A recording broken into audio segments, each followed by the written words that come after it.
My dear sisters and brothers, the theme of today's liturgy is radical commitment and apostolic zeal. Radical commitment and apostolic zeal. I would like to begin with a saying that is attributed to Saint Francis of Assisi, which reads, "Preach the gospel at all times, and if necessary, use words." Preach the gospel at all times, and if necessary, use words. Implicit in this saying is the understanding that often the most powerful sermons are unspoken. The best way to evangelize is by one's example. When we have integrity and live consistently by our standards, people notice. And when we radiate joy and happiness, they notice even more. In other words, we are all called to be witnesses of the gospel. Who is a Christian witness? A Christian witness is someone who sees, someone who discovers something essential and something amazing in the gospel of Jesus Christ. Someone who discovers something amazing in the good news of Jesus Christ. And when this person lives by what he sees, he or she bears witness.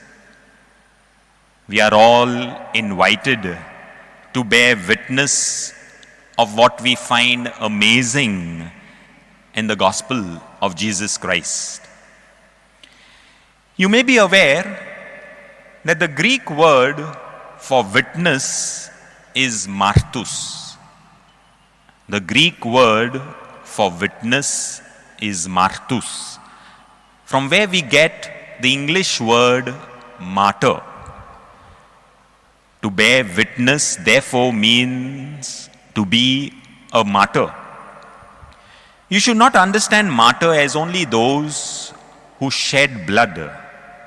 Yes, those who shed blood for our faith are officially canonized as martyrs. But every time you bear witness to the good news of Jesus Christ, you too are a martyr. In today's society, to be Christian witnesses demands a certain amount of suffering, certain amount of insults, misunderstandings, and sometimes even persecution. You may not be preaching the gospel the way I am doing from this pulpit, but the fact that in today's society you have to make a number of ethical decisions that can be contrary to the values of the world, decisions that can be contrary to the thinking of your own colleagues at work, decisions that can even be contrary to your family.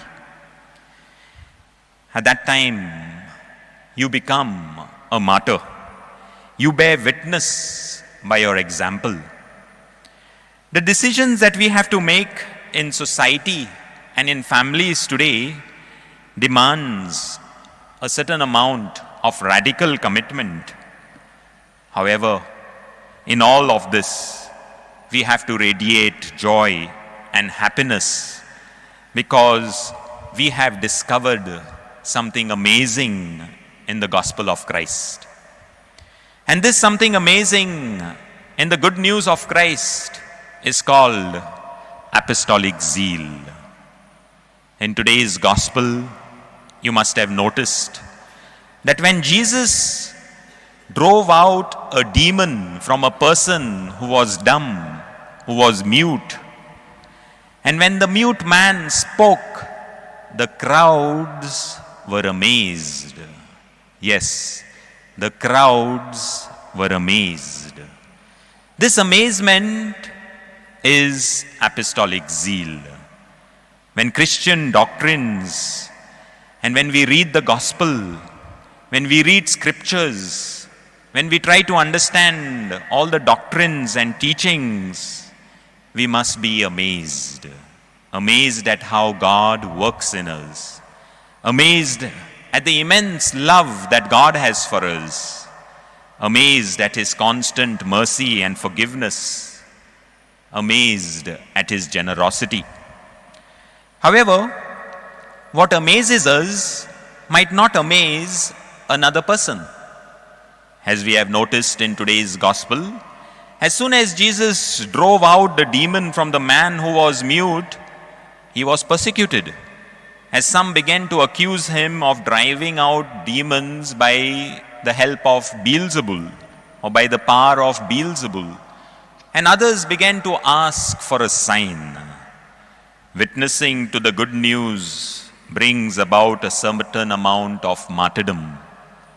Therefore, the good that you do could have a negative effect on some people who are not ready to be amazed by the works of God. But this good that you do will never return back to the Heavenly Father empty-handed. This good that you do will always bear some fruit, 30-fold, 60-fold, 100-fold. So even if there is evil in this world in the form of corruption and injustice, do not be discouraged in doing the little good. It is not insignificant. It has its salvific effect. And like a mustard seed, that is a very tiny seed in size, this little good that you do will grow into a big tree. The good that you do in society and family will be an opportunity for those who are spiritually matured to be amazed at how God is working in you. Therefore, to preach the gospel either by words or actions, we require apostolic zeal. In a secularized world, apostolic zeal, that is zealous individuals proclaiming the gospel, is sometimes looked upon as a form of exaggeration or even extremism. However, according to St. Thomas Aquinas, far from being a mere supplement to the life of faith, apostolic zeal holds a significant place in Christian virtues. There is therefore a good zeal given to us by God. Some reflections may help us discern this zeal. First and foremost, to enlighten us, we find in Christ the perfect example of zeal for God and His plans. Jesus was consumed by the love of the Father. He was wholly dedicated to His mission, unafraid of adversity. Even unto death, He did not turn away from His calling, with His sole purpose being to fulfill the will of His Father. Thus, one who has zeal for God gives Him his entire life and heart as a living sacrifice, holding nothing back for personal plans. Pope Francis declares in his catechism on evangelization that when Christian life loses sight of the horizon of evangelization, the horizon of proclamation, it becomes sick. It closes upon itself. Without apostolic zeal, faith withers.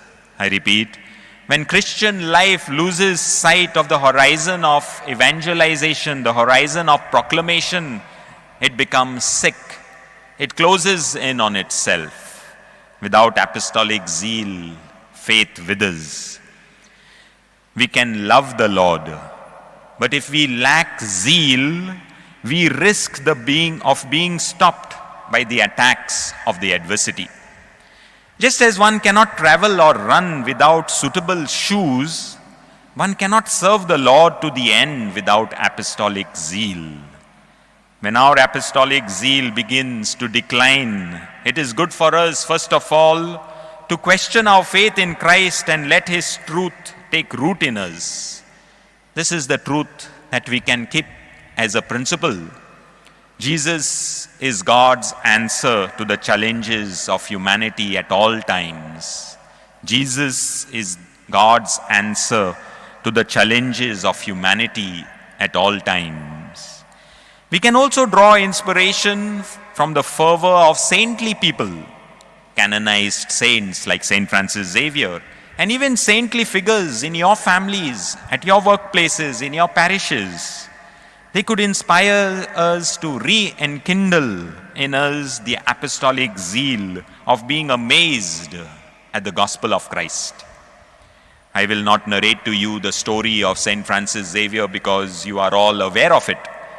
But what amazes us is his ability to find God in the little things he did, such as teaching catechism to children, traveling from one place to another place, interacting with various people, helping sick people, denouncing injustice done by the Portuguese soldiers, and most importantly, accompanying people in their spiritual lives.